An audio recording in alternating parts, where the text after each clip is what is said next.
आइए सुनते हैं सोनम की आवाज में मुंशी प्रेमचंद की कहानी लॉटरी। जल्दी से मालदार हो जाने की हवस किसे नहीं होती। उन दिनों जब लॉटरी के टिकट आए तो मेरे दोस्त विक्रम के पिता, चचा, अम्मा और भाई सभी ने एक एक टिकट खरीद लिया। कौन जाने किसकी तकदीर जोर करे, किसी के नाम आए। रुपया रहेगा तो घर में ही। मगर विक्रम को सब्र ना हुआ। औरों के नाम रुपए आएंगे फिर उसे कौन पूछता है। बहुत होगा 10-5 हजार उसे दे देंगे। इतने रुपयों में उसका क्या होगा। उसकी जिंदगी में बड़े बड़े मंसूबे थे। पहले तो उसे संपूर्ण जगत की यात्रा करनी थी, एक एक कोने की। पीरू और ब्राजील और टिम्बकटू और होनोलुलु, ये सब उसके प्रोग्राम में थे। वो आंधी की तरह महीने 2 महीने उड़कर लौट आने वालों में से न था। वो एक एक स्थान में कई कई दिन ठहर कर वहां के रहन सहन, रीति रिवाज आदि का अध्ययन करना और संसार यात्रा का एक वृहद ग्रंथ लिखना चाहता था। फिर उसे एक बहुत बड़ा पुस्तकालय बनवाना था जिसमें दुनिया भर की उत्तम रचनाएं जमा की जाएं। पुस्तकालय के लिए वो 2 लाख तक खर्च करने को तैयार था। बंगला, कार और फर्नीचर तो मामूली बातें थीं। पिता या चचा के नाम रुपए आ जाएं तो 5,000 से ज्यादा का डॉल नहीं। अम्मा के नाम आए तो 20,000 मिल जाएंगे। लेकिन भाई साहब के नाम आ गए तो उसके हाथ एक धेला भी ना लगेगा। वो स्वाभिमानी था। घर वालों से खैरात या पुरस्कार के रूप में कुछ लेने की बात उसे अपमान सी लगती थी। कहा करता था, भाई किसी के सामने हाथ फैलाने से तो किसी गड्ढे में डूब मरना अच्छा है।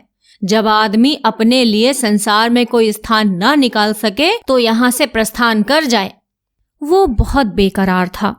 घर में लॉटरी टिकट के लिए उसे कौन रुपए देगा, और वो मांगे भी तो कैसे। उसने बहुत सोच विचार कर कहा, क्यों ना हम तुम साझे में एक टिकट ले लें। तजवीज मुझे भी पसंद आई। मैं उन दिनों स्कूल मास्टर था। 20 रुपए मिलते थे। उसमें बड़ी मुश्किल से गुजर होती थी। 10 रुपए का टिकट खरीदना मेरे लिए सफेद हाथी था। हाँ, 1 महीना दूध, घी, जलपान और ऊपर के सारे खर्च तोड़कर 5 रुपए की गुंजाइश निकल सकती थी। फिर भी जी डरता था, कहीं से कोई बलाई रकम मिल जाए तो कुछ हिम्मत बढ़े। विक्रम ने कहा, कहो तो अपनी अंगूठी बेच डालूं। कह दूंगा, उंगली से फिसल पड़ी। अंगूठी 10 रुपए से कम न थी। उसमें पूरा टिकट आ सकता था। अगर कुछ खर्च किए बिना ही टिकट में आधा साझा हुआ जाता है तो क्या बुरा है। सहसा विक्रम फिर बोला, लेकिन भाई तुम्हें नगद देने पड़ेंगे। मैं 5 रुपए नकद लिए बगैर साझा न करूंगा। अब मुझे औचित्य का ध्यान आ गया। बोला, दोस्त ये बुरी बात है। चोरी खुल जाएगी तो शर्मिंदा होना पड़ेगा और तुम्हारे साथ मुझ पर भी डांट पड़ेगी। आखिर ये तय हुआ कि पुरानी किताबें किसी सेकंड हैंड की किताबों की दुकान पर बेच डाली जाएं और उस रुपए से टिकट लिया जाए। किताबों से ज्यादा बेजरूरत हमारे पास और कोई चीज न थी। हम दोनों साथ ही मैट्रिक पास हुए थे और ये देखकर कि जिन्होंने डिग्रियां ली, अपनी आंखें फोड़ी और घर के रुपए बर्बाद किए, वो भी जूतियां चटका रहे थे। हमने वहीं हॉल्ट कर दिया। मैं स्कूल मास्टर हो गया और विक्रम मटर गश्ती करने लगा। हमारी पुरानी किताबें अब दीमकों के सिवा हमारे किसी काम की न थीं। हमसे जितना चाटते बना चाटा, उसका सत्य निकाल लिया। अब चूहे चाटे या दीमक, हमें परवाह न थी। आज हम दोनों ने उन्हें कूड़े खाने से निकाला और झाड़ पोंछकर एक बड़ा सा गट्ठर बांधा। मास्टर था, किसी बुक सेलर की दुकान पर किताब बेचते हुए झेंपता था। मुझे सभी पहचानते थे, इसलिए ये खिदमत विक्रम के सुपुर्द हुई और वो आध घंटे में 10 रुपए का एक नोट लिए उछलता कूदता आ पहुंचा। मैंने उसे इतना प्रसन्न कभी ना देखा था। किताबें 40 रुपए से कम की ना थीं, पर ये 10 रुपए उस वक्त में हमें जैसे पड़े हुए मिले। अब टिकट में आधा साझा होगा, 10 लाख की रकम मिलेगी। 5 लाख मेरे हिस्से में आएंगे, 5 विक्रम के। हम अपने इसी में मग्न थे। मैंने संतोष भाव दिखाकर कहा, 5 लाख भी कुछ कम नहीं होते जी। विक्रम इतना संतोषी ना था। बोला, 5 लाख क्या? हमारे लिए तो इस वक्त 500 भी बहुत है भाई। मगर जिंदगी का प्रोग्राम तो बदलना पड़ गया। मेरी यात्रा वाली स्कीम तो टल नहीं सकती। हाँ, पुस्तकालय गायब हो गया। मैंने आपत्ति की। आखिर यात्रा में तुम 2 लाख से ज्यादा तो न खर्च करोगे? जी नहीं, उसका बजट है 3.5 लाख का। 7 वर्ष का प्रोग्राम है। 50,000 रुपए साल ही तो हुए। 4,000 महीना कहो। मैं समझता हूं 2,000 में तुम बड़े आराम से रह सकते हो। विक्रम ने गर्म होकर कहा। मैं शान से रहना चाहता हूं, भिखारियों की तरह नहीं। 2,000 में भी तुम शान से रह सकते हो। जब तक आप अपने हिस्से में से 2 लाख मुझे न दे देंगे, पुस्तकालय न बन सकेगा। कोई जरूरी नहीं कि तुम्हारा पुस्तकालय शहर में बेजोड़ हो। मैं तो बेजोड़ ही बनवाऊंगा। इसका तुम्हें अख्तियार है, लेकिन मेरे रुपए में से तुम्हें कुछ ना मिल सकेगा। मेरी जरूरतें देखो। तुम्हारे घर में काफी जायदाद है, तुम्हारे सिर कोई बोझ नहीं। मेरे सिर सारी गृहस्थी तो बोझ है। 2 बहनों का विवाह है, 2 भाइयों की शिक्षा है, नया मकान बनवाना है। मैंने तो निश्चय कर लिया है कि सब रुपए सीधे बैंक में जमा कर दूं, उसके सूद से काम चलाऊंगा। कुछ ऐसी शर्तें लगा दूंगा कि मेरे बाद भी कोई इस रकम में हाथ न लगा सके। विक्रम ने सहानुभूति के भाव से कहा, हाँ, ऐसी दशा में तो तुमसे कुछ मांगना अन्याय है। खैर, मैं ही तकलीफ उठा लूंगा। लेकिन बैंक के सूद की दर तो बहुत गिर गई है। हमने कई बैंकों की सूद की दर देखी, अस्थायी कोष में भी, सेविंग बैंक में भी। बेशक दर बहुत कम थी। 2-2.5 रुपए सैकड़े ब्याज पर जमा करवाना व्यर्थ है। क्यों ना लेन देन का कारोबार शुरू किया जाए। विक्रम भी अभी यात्रा पर ना जाएगा। दोनों के साझे में कोठी चलेगी। जब कुछ धन जमा हो जाएगा तब वो यात्रा करेगा। लेन देन में सूद भी अच्छा मिलेगा और अपना रौब दाब भी रहेगा। हाँ, जब तक अच्छी जमानत ना हो किसी को रुपया न देना चाहिए, आसामी कितना ही मातबर क्यों ना हो। और जमानत पर रुपए दे ही क्यों, जायदाद रहन लिखाकर रुपए देंगे, फिर तो कोई खटका ना रहेगा। ये मंजिल भी तय हुई। अब ये प्रश्न उठा कि टिकट पर किसका नाम रहे। विक्रम ने अपना नाम रखने के लिए बड़ा आग्रह किया। अगर उसका नाम ना रहा तो वो टिकट भी ना लेगा। मैंने कोई उपाय ना देखकर मंजूर कर लिया और बिना किसी लिखा पढ़ी के, जिससे आगे चलकर मुझे बड़ी परेशानी हुई। एक एक करके इंतजार के दिन कटने लगे। भोर होते ही हमारी आंखें कैलेंडर पर जाती। मेरा मकान विक्रम के मकान से मिला हुआ था। स्कूल जाने के पहले और स्कूल के आने के बाद हम दोनों साथ बैठकर अपने अपने मंसूबे बांधा करते और इस तरह साएं साएं कि कोई सुन न ले। हम अपने टिकट खरीदने का रहस्य छिपाए रखना चाहते थे। वो रहस्य जब सत्य का रूप धारण कर लेगा, उस वक्त लोगों को कितना विस्मय होगा। उस दृश्य का नाटकीय आनंद हम नहीं छोड़ना चाहते थे। एक दिन बातों बातों में विवाह का जिक्र आया। विक्रम ने दार्शनिक गंभीरता से कहा, भाई, शादी वादी का जंजाल तो मैं नहीं पालना चाहता। व्यर्थ का चिंता और हाय हाय, पत्नी की नाच बर्दारी में ही बहुत से रुपए उड़ जाएंगे। मैंने इसका विरोध किया। हाँ, ये तो ठीक है, लेकिन जब तक जीवन के सुख दुख का कोई साथी ना हो, जीवन का आनंद ही क्या।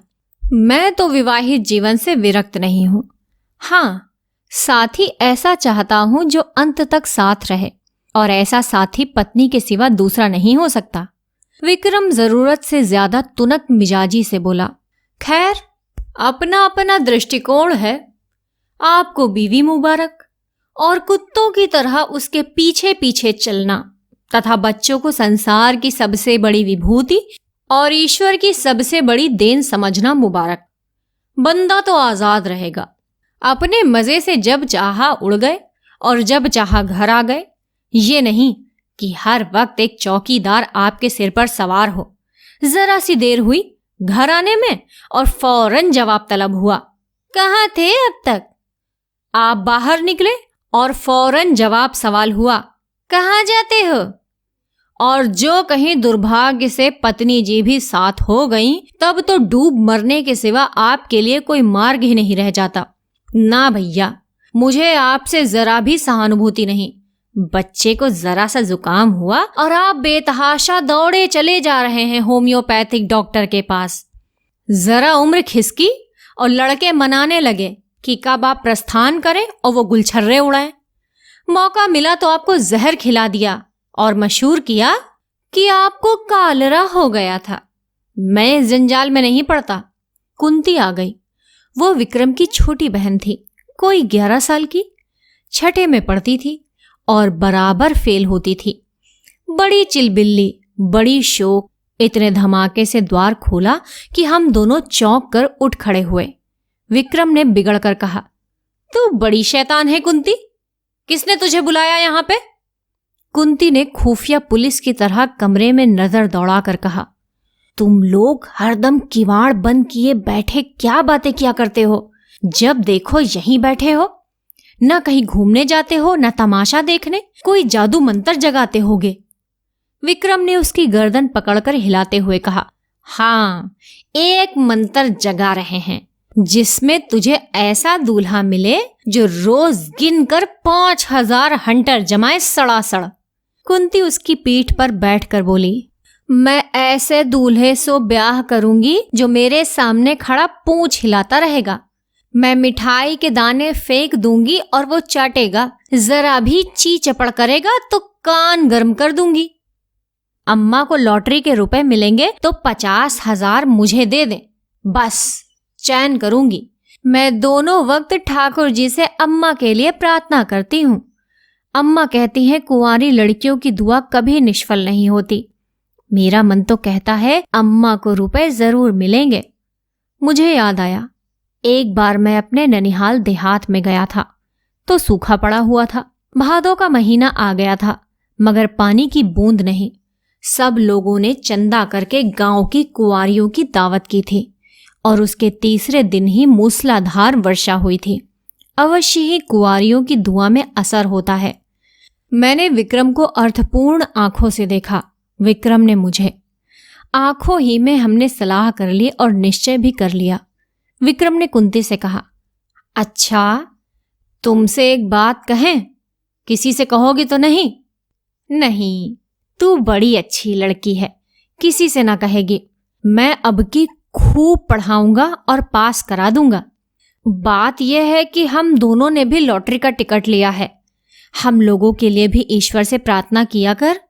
अगर हमें रुपए मिले तो तेरे लिए अच्छे अच्छे गहने बनवा देंगे, सच। कुंती को विश्वास न आया। हमने कसम खाई। वो नखरे करने लगी।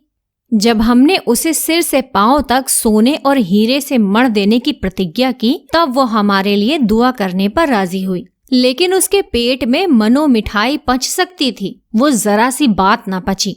सीधे अंदर भागी गई और एक क्षण में वो खबर फैल गई। अब जिसे देखिए विक्रम को डांट रहा है, अम्मा भी, चचा भी, पिता भी, केवल विक्रम की शुभकामना से या और किसी भाव से। बैठे बैठे तुम्हें हिमाकत ही सूझती है।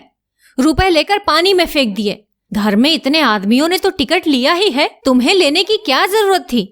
क्या तुम्हें उसमें से कुछ ना मिलते? और तुम भी मास्टर साहब घोंगा हो। लड़के को अच्छी बातें क्या सिखाओगे, उसे और चौपट किए डालते हो। विक्रम तो लाडला बेटा था, उसे और क्या कहते। कहीं रूठ कर 1-2 जून खाना ना खाए तो आफत ही आ जाए। मुझ पर सारा गुस्सा उतरा। इसकी सोहबत में लड़का बिगड़ा जाता है। पर उपदेश कुशल बहुतेरे वाली कहावत मेरी आंखों के सामने थी। मुझे अपने बचपन की एक घटना याद आई। होली का दिन था। शराब की एक बोतल मंगवाई गई थी। मेरे मामू साहब आए हुए थे। मैंने चुपके से कोठरी में जाकर एक घूंट शराब ढाली और पी गया।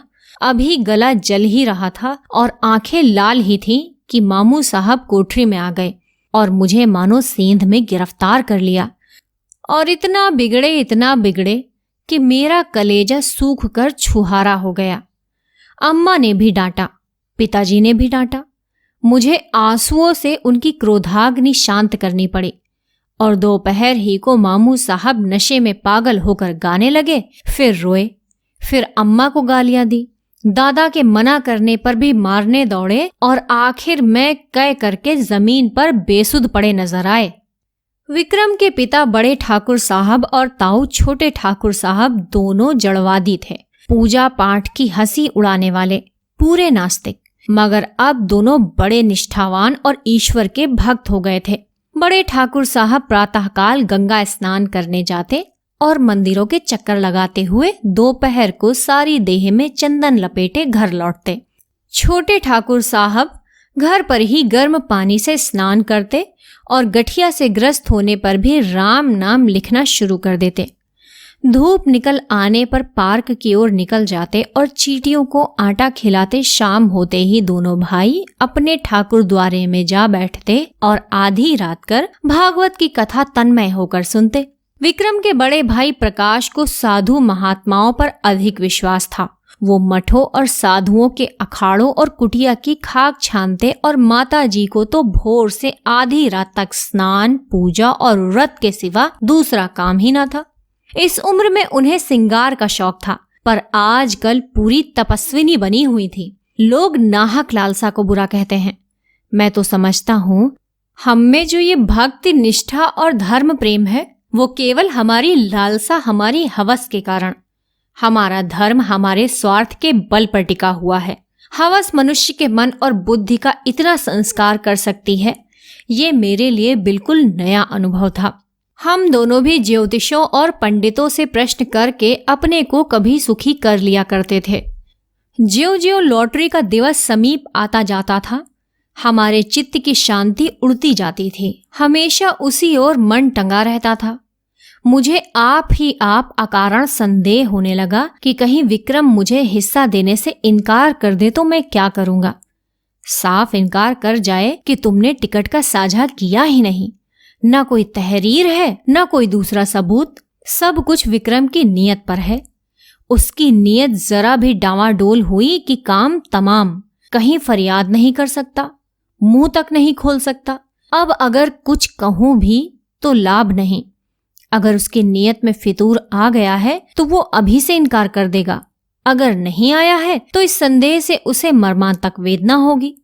आदमी ऐसा तो नहीं है, मगर भाई दौलत पाकर ईमान सलामत रखना कठिन है। अभी तो रुपए नहीं मिले हैं। इस वक्त ईमानदार बनने में क्या खर्च होता है। परीक्षा का समय तो तब आएगा जब 10 लाख रुपए हाथ में होंगे। मैंने अपने अंतःकरण को टटोला। अगर टिकट मेरे नाम का होता और मुझे 10 लाख मिल जाते तो क्या मैं आधे रुपए बिना कान पूछ हिलाए विक्रम के हवाले कर देता? कौन कह सकता है। मगर संभव यही था कि मैं हीले हवाले करता। कहता, तुमने मुझे 5 रुपए उधार दिए थे, उसके 10 ले लो, 100 ले लो, और क्या करोगे। मगर नहीं, मुझसे इतनी बददियानती ना होती। दूसरे दिन हम दोनों अखबार देख रहे थे कि सहसा विक्रम ने कहा, कहीं हमारा टिकट निकल आए तो मुझे अफसोस होगा कि नाहक तुमसे साझा किया। वो सरल भाव से मुस्कुराया, मगर ये भी था कि उसकी आत्मा की झलक जिसे वो विनोद की आड़ में छिपाना चाहता था। मैंने चौंक कर कहा, सच? लेकिन इसी तरह मुझे भी तो अफसोस हो सकता है। लेकिन टिकट तो मेरे नाम का है, इससे क्या? अच्छा, मान लो मैं तुम्हारे साझे से इनकार कर जाऊं। मेरा खून सर्द हो गया, आंखों के सामने अंधेरा छा गया। मैं तुम्हें इतना बदनीयत नहीं समझता था, मगर है बहुत संभव। 5 लाख, सोचो, दिमाग चकरा जाता है। तो भाई अभी से कुशल है, लिखा पढ़ी कर लो, ये संशय रहे ही क्यों। विक्रम ने हंसकर कहा, तुम बड़े शक्की हो यार। मैं तुम्हारी परीक्षा ले रहा था।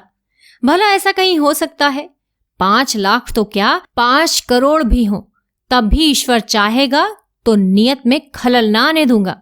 किंतु मुझे उसके इस आश्वासनों पर बिल्कुल विश्वास न आया। मन में एक संशय बैठ गया। मैंने कहा, ये तो मैं भी जानता हूं, तुम्हारी नियत कभी विचलित नहीं हो सकती, लेकिन लिखा पढ़ी कर लेने से क्या हरज है? फजूल है। फजूल ही सही, तो पक्के कागज पर लिखना पड़ेगा। 10 लाख की कोर्ट फीस ही 7,500 हो जाएगी। किस भ्रम में हैं आप? मैंने सोचा, बला से सादी लिखा पढ़ी के बल पर कोई कानूनी कार्रवाई न कर सकूंगा, पर इन्हें लज्जित करने का, जलील करने का, इन्हें सबके सामने बेईमान सिद्ध करने का अवसर तो मेरे हाथ आएगा, और दुनिया में बदनामी का भय ना हो तो आदमी ना जाने क्या करे। अपमान का भय कानून के भय से किसी तरह कम क्रियाशील नहीं होता।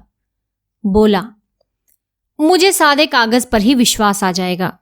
विक्रम ने लापरवाही से कहा, जिस कागज का कोई कानूनी महत्व नहीं, उसे लिखकर क्या समय नष्ट करें। मुझे निश्चय हो गया कि विक्रम की नीयत में अभी से फितूर आ गया, नहीं तो सादा कागज लिखने में क्या बाधा हो सकती है। बिगड़ कर कहा, तुम्हारी नीयत तो अभी से खराब हो गई। उसने निर्लज्जता से कहा, तो क्या तुम साबित करना चाहते हो कि ऐसी दशा में तुम्हारी नीयत न बदलती? मेरी नीयत इतनी कमजोर नहीं है। रहने दो भाई, बड़ी नीयत वाले अच्छे अच्छे को देखा है। तुम्हें इसी वक्त लेखाबद्ध होना पड़ेगा। मुझे तुम्हारे पर विश्वास नहीं रहा। अगर तुम्हें मेरे ऊपर विश्वास नहीं है तो मैं भी नहीं लिखता। तो क्या तुम समझते हो तुम मेरे रुपए हजम कर जाओगे? किसके रुपए और कैसे रुपए? मैं कह देता हूं विक्रम, हमारी दोस्ती का ही अंत ना हो जाएगा, बल्कि इससे कहीं भयंकर परिणाम होगा। हिंसा की एक ज्वाला सी मेरे अंदर दहक उठी। सहसा दीवान खाने में झड़प की आवाज सुनकर मेरा ध्यान उधर चला गया। यहां दोनों ठाकुर बैठा करते थे। उनमें ऐसी मैत्री थी जो आदर्श भाइयों में ही हो सकती है। राम और लक्ष्मण में भी इतनी ही रही होगी। झड़प की तो बात ही क्या, मैंने कभी विवाद होते भी ना सुना था। बड़े ठाकुर जो कह दे वो छोटे ठाकुर के लिए कानून था, और छोटे ठाकुर की इच्छा देखकर ही बड़े ठाकुर कोई बात कहते थे। हम दोनों को आश्चर्य हुआ। दीवान खाने के द्वार पर जाकर खड़े हो गए। दोनों भाई अपनी अपनी कुर्सियों से उठकर खड़े हो गए थे। एक एक कदम आगे भी बढ़ आए थे। आंखें लाल, मुंह विकृत, त्योरियां चढ़ी हुई, मुट्ठियां बंधी हुई। मालूम होता था बस हाथापाई ही हुआ चाहता है। छोटे ठाकुर ने हमें देखकर पीछे हटते हुए कहा, सम्मिलित परिवार में जो कुछ भी हो और कहीं से भी और किसी के भी नाम आए, वो सबका है बराबर। बड़े ठाकुर ने विक्रम को देखकर एक कदम और आगे बढ़ाया। हरगिज नहीं, अगर मैं कोई जुर्म करूं तो मैं पकड़ा जाऊंगा। सम्मिलित परिवार नहीं, मुझे सजा मिलेगी। सम्मिलित परिवार को नहीं, ये वैयक्तिक प्रश्न है। इसका फैसला अदालत से होगा। शौक से अदालत जाइए। अगर मेरे लड़के, मेरी बीवी या मेरे नाम लॉटरी निकली तो आपका उससे कोई संबंध ना होगा। उसी तरह जैसे अगर आपके नाम लॉटरी निकली तो मुझसे, मेरी बीवी से या मेरे लड़के से उसका कोई संबंध ना होगा। अगर मैं जानता कि आपकी ये नियत है तो मैं भी बीवी बच्चों के नाम से टिकट ले सकता था। ये आपकी गलती है, इसलिए कि मुझे विश्वास था आप भाई हैं। ये जुआ है, आपको समझ लेना चाहिए था। जुए की हार जीत का खानदान पर कोई असर नहीं पड़ सकता। अगर आप कल 10-5 हजार रेस में हार आए तो खानदान उसका जिम्मेदार ना होगा, मगर भाई का हक दबाकर आप सुखी नहीं रह सकते। आप ना ब्रह्मा है, ना ईश्वर और ना कोई महात्मा। विक्रम की माता ने सुना कि दोनों भाइयों में ठनी हुई है और मल्ल युद्ध हुआ चाहता है, तो दौड़ी हुई बाहर आई और दोनों को समझाने लगी। छोटे ठाकुर ने बिगड़ कर कहा, आप मुझे क्या समझाती हैं? उन्हें समझाइए जो 4-4 टिकट लिए हुए बैठे हैं। मेरे पास क्या है, एक टिकट, उसका क्या भरोसा? मेरी अपेक्षा में जिन्हें रुपए मिलने का चौगुना चांस हो, उनकी नीयत बिगड़ जाए तो लज्जा और दुख की बात है। ठाकुरानी ने देवर को दिलासा देते हुए कहा, अच्छा मेरे रुपए में से आधे तुम्हारे, अब तो खुश हो। बड़े ठाकुर ने बीवी की जबान पकड़ी, क्यों आधे ले लेंगे? मैं एक धेला भी ना दूंगा। हम मुरव्वत और सहृदयता से काम ले, फिर भी उन्हें 5वें हिस्से से ज्यादा किसी तरह ना मिलेगा। आधे का दावा किस नियम से कर सकता है? न बौद्धिक, न धार्मिक, न नैतिक। छोटे ठाकुर ने खिसिया कर कहा, सारी दुनिया का कानून आप ही तो जानते हैं। जानते ही हैं, 30 साल तक वकालत नहीं है। ये वकालत निकल जाएगी जब सामने कलकत्ते का बैरिस्टर खड़ा कर दूंगा। बैरिस्टर की ऐसी की तैसी, चाहे कलकत्ते का हो या लंदन का, मैं आधा लूंगा, उसी तरह जैसे घर की जायदाद में मेरा आधा है।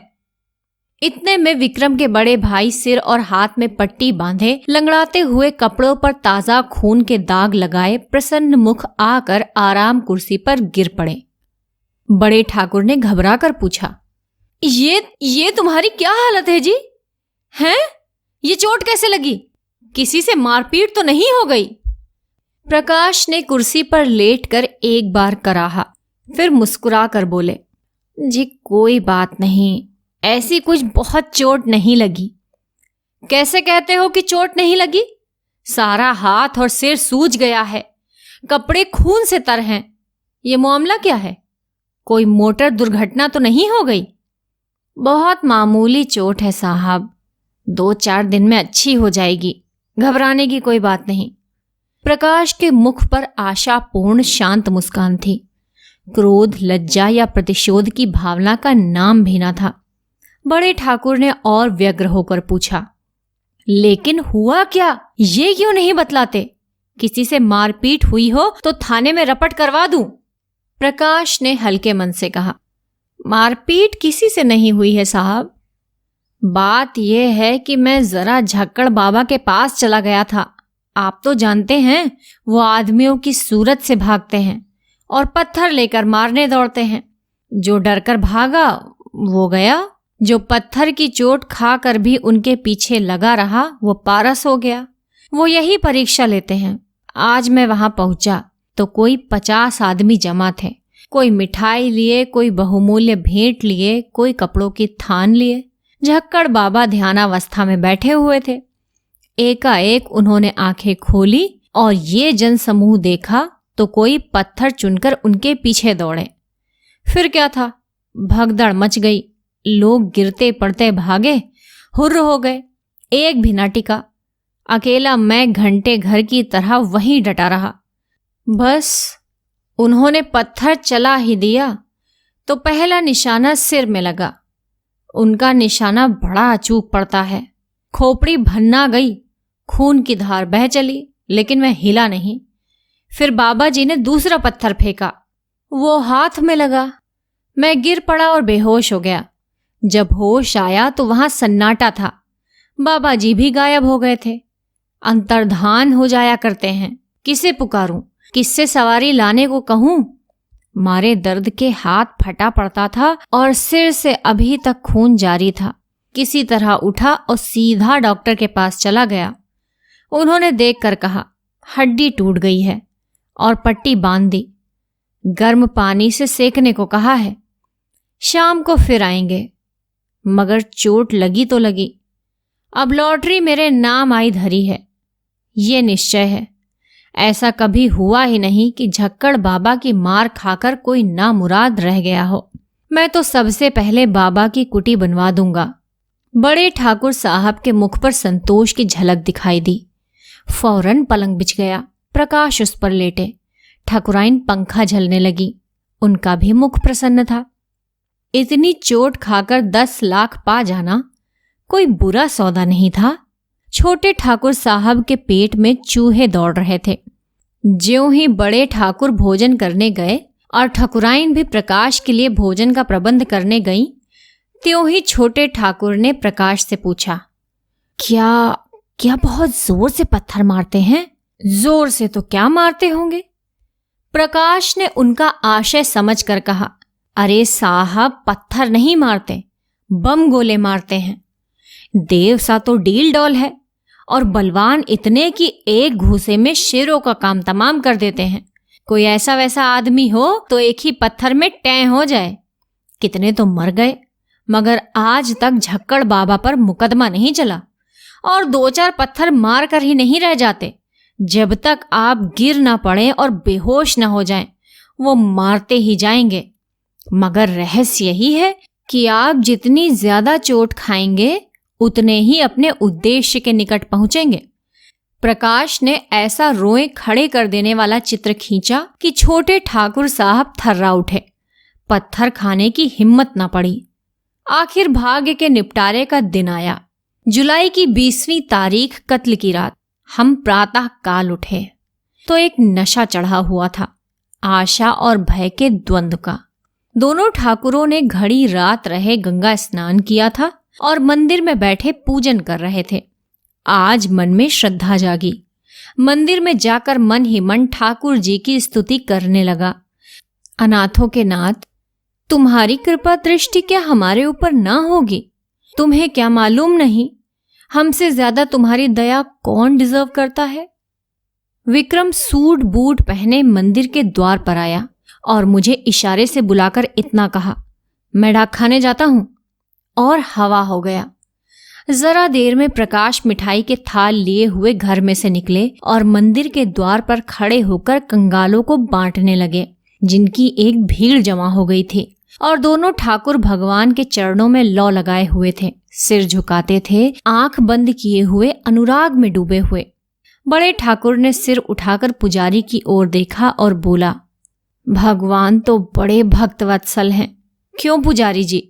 पुजारी ने समर्थन किया, हाँ सरकार, भक्तों की रक्षा के लिए तो भगवान क्षीर सागर से दौड़े और गज को ग्राह के मुंह से बचाया।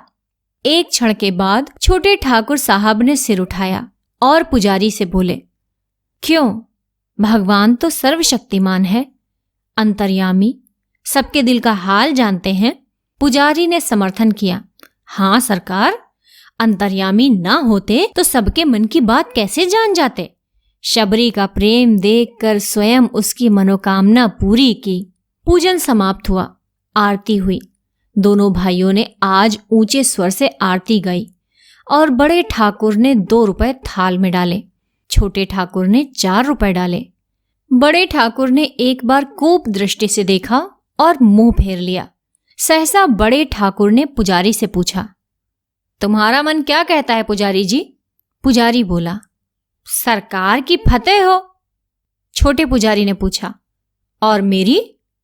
पुजारी ने उसी मुस्तैदी से कहा, आपकी भी फतेह हो। बड़े ठाकुर श्रद्धा से डूबे भजन गाते हुए मंदिर से गाते हुए निकले। अब पत राखो मोरे दया निधान, तोरी गति लखी न परे। मैं भी पीछे निकला और जाकर मिठाई बांटने में प्रकाश बाबू की मदद करना चाहा। उन्होंने थाल हटाकर कहा, आप रहने दीजिए, मैं अभी बांटे डालता हूं, अब रही कितनी गई है।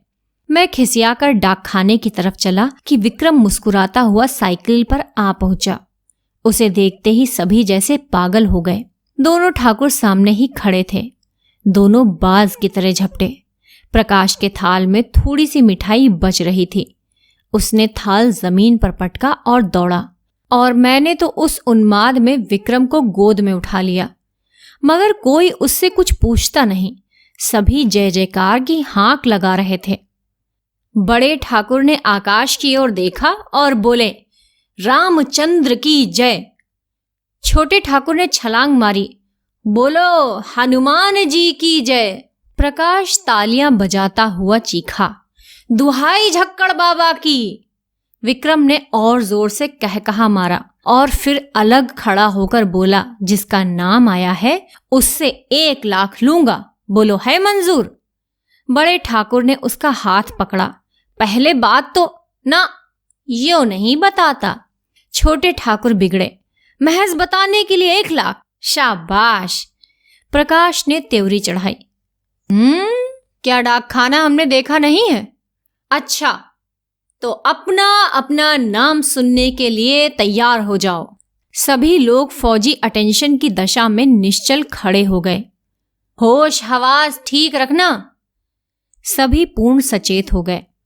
अच्छा, तो सुनिए कान खोलकर। इस शहर का सफाया है, इस शहर का ही नहीं संपूर्ण भारत का सफाया है। अमेरिका के एक हबशी का नाम आ गया। बड़े ठाकुर झल्लाए, झूठ झूठ, बिल्कुल झूठ। छोटे ठाकुर ने पैतरा बदला, कभी नहीं, 3 महीने की तपस्या यूं ही रही। वाह। प्रकाश ने छाती ठोक कर कहा, यहां सिर मुड़वाए और हाथ तुड़वाए बैठे हैं, दिल लगी है? इतने में और 50 आदमी उधर से रोनी सूरत लिए निकले। बेचारे भी डाक खाने से अपनी किस्मत को रोते हुए चले आ रहे थे। मार ले गया अमेरिका का हबशी, अभागा, पिशाच, दुष्ट। अब कैसे किसी को विश्वास ना आता। बड़े ठाकुर झल्लाए हुए मंदिर में गए और पुजारी को डिसमिस कर दिया। इसीलिए तुम्हें इतने दिनों से पाल रखा है, हराम का माल खाते हो और चैन करते हो। छोटे ठाकुर साहब की तो जैसे कमर टूट गई। 2-3 बार सिर पीटा और वहीं बैठ गए। मगर प्रकाश के क्रोध का पारावार न था। उसने अपना मोटा सोंटा लिया और झक्कड़ बाबा की मरम्मत करने चला। माताजी ने केवल इतना कहा, सभी ने बेईमानी की है, मैं कभी मानने की नहीं। हमारे देवता क्या करें, किसी के हाथ से थोड़े ही छीन लाएंगे। रात को किसी ने खाना नहीं खाया। मैं भी उदास बैठा हुआ था कि विक्रम आकर बोला, चलो होटल से कुछ खा आए। घर में चूल्हा नहीं जला। मैंने पूछा, तुम डाक खाने से आए तो बहुत प्रसन्न क्यों थे? उसने कहा, जब मैंने डाक खाने के सामने हजारों की भीड़ देखी तो मुझे अपने लोगों के गधेपन पर हंसी आ गई। एक शहर में जब इतने आदमी हैं तो सारे हिंदुस्तान में इसके 1000 गुने से कम न होंगे और दुनिया में तो लाख गुने से भी ज्यादा हो जाएंगे। मैंने आशा का जो एक पर्वत खड़ा कर रखा था वो जैसे एक बारगी इतना छोटा हुआ कि राई बन गया और मुझे हंसी आ गई। जैसे कोई दानी पुरुष छटाक भर अन्न हाथ में लेकर 1 लाख लोगों को नेवता दे बैठे। और यहाँ हमारे घर का एक एक आदमी समझ रहा है कि मैं भी हंसा। हाँ, बात तो यथार्थ में यही है और हम दोनों लिखा पढ़ी के लिए लड़े मरते थे। मगर सच बताना, तुम्हारी नीयत खराब हुई थी कि नहीं? विक्रम मुस्कुराकर बोला, अब क्या करोगे पूछकर, पर्दा ढका रहने दो। आप सुन रहे थे सोनम की आवाज में मुंशी प्रेमचंद की कहानी लॉटरी। अब आप लोग मुझे कमेंट बॉक्स में बताइए कि आप लोगों में से किसी ने कभी भी लॉटरी के टिकट खरीद के लॉटरी खेली है और क्या उसमें आपको फायदा हुआ है। जल्द ही एक नई कहानी के साथ मिलते हैं। अगर आपको ये कहानी पसंद आई है तो इस वीडियो को लाइक कीजिए, अपने दोस्तों के साथ शेयर कीजिए और चैनल को जरूर सब्सक्राइब कीजिए। धन्यवाद।